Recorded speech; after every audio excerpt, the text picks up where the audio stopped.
Welcome back to On the Couch. Still with us, of course, Penny Heyns.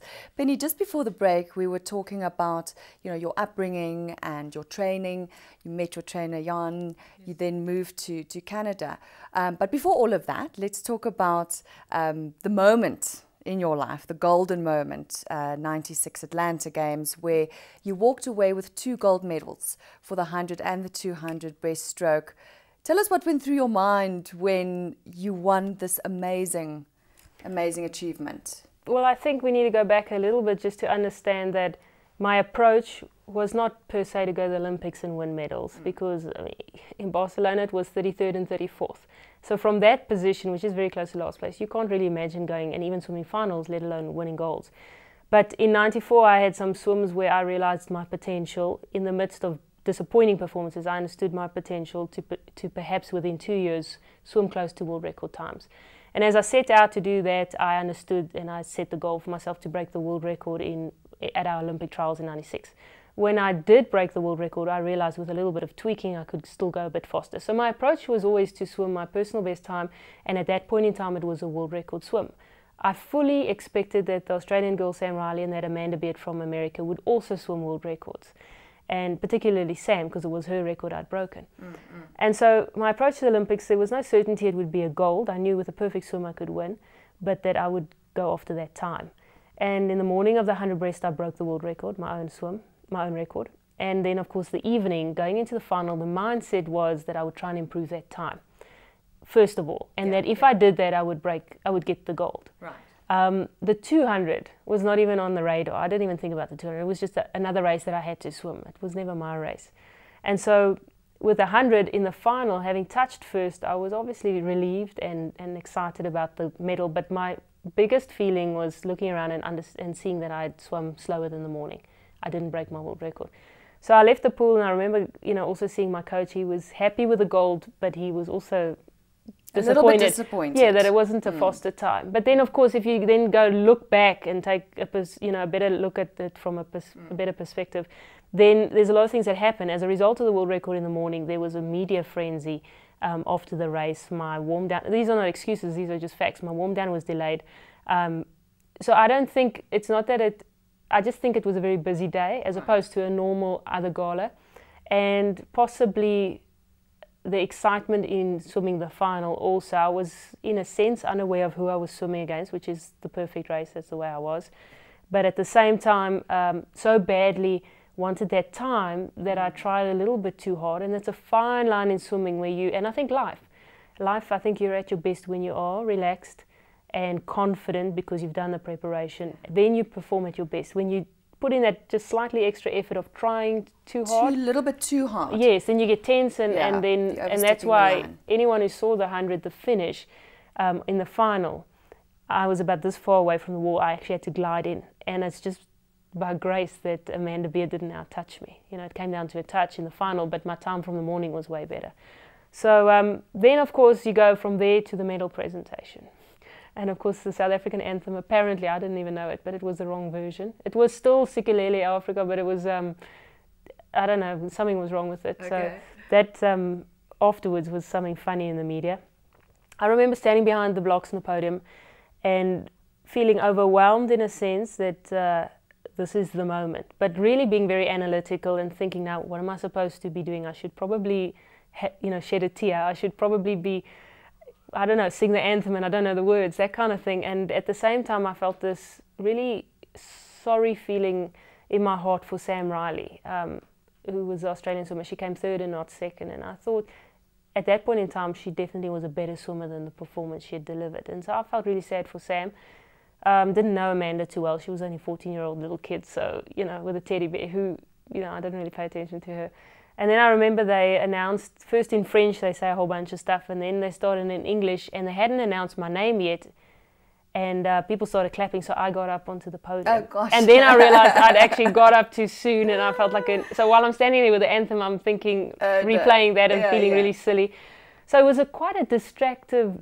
but you're also very young, Penny. Yeah, I was only 21. But, exposed the first South African team to actually go to, you know, I mean, at that stage in Barcelona, but then actually the first woman to win 2 gold medals in the 100 and 200. Well, I didn't even know that. I mean, so the 100, that's what played off in the 100. We did our little thing around the pool and had our moments, and then the 200 came. And I remember a week before the actual Olympics, my coach came to me after a time trial that I'd done a really good swim, and he said, "What are you going to do in the 200?" And I said, "No, but I'm not really here to swim the 200." And then I sat on my own thinking, you know what, I'm in the best shape of my life. I might never have this chance again. I better also go for the 200. Yeah. Thinking I'll probably medal because Sam was a great swimmer and she was very close to the world record. She would win. And then after the 100 swim, I realized I'm in much better shape than the rest of them. But I knew for the 200, you know, this sounds stupid, but I didn't know how to swim a 200 in Atlanta. If you look at the proper way to pace a race and how I swam later on in my career, I went all out like a bomb in the first 100. I was way ahead of everyone, so probably 20 meters. And then on the 3rd length, they started catching me. On the 4th length, I was just dead. Again, by grace, I touched the wall ahead of the others. So I didn't know that no one had ever done the double. And actually, apparently, it's never been done since yet. Yes. So it's still something that's never been done. That's a huge achievement. And also what happened was, overnight, you became the South African heroine. Yes. You met Nelson Mandela. Yeah. So all of a sudden, you're famous.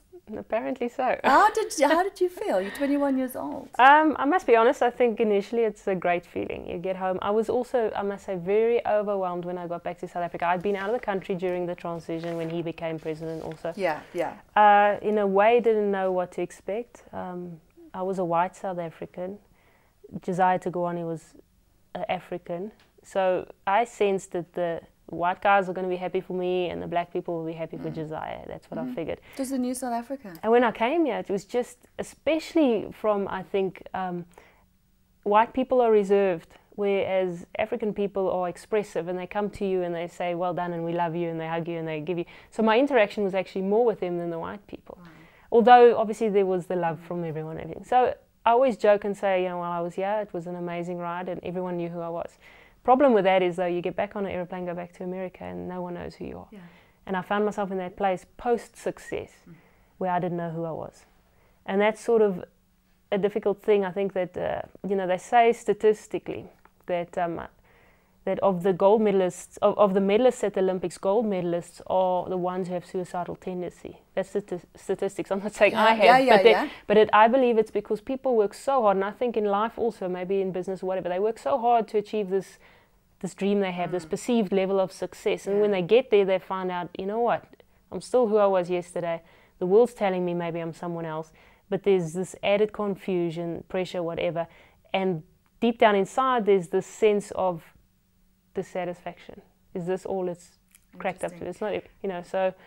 You studied psychology. Do you feel that that helps you in your in your life today as a motivational speaker to actually draw the parallels between being a sports person and being an individual and actually sharing your lessons in life with people? I think obviously what I studied, it's almost more subconsciously, it kind of weaves into everything.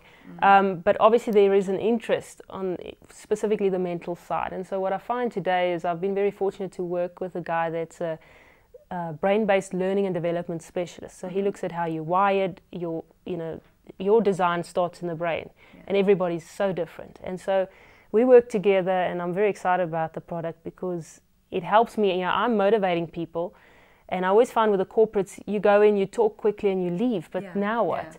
But you need more time to equip people now to assimilate what I've talked about into real life and understanding how it works for them as individuals. So together we present these things a day or 2-day conferences, and I'm really excited about what I'm learning as a person through this, understanding my wiring.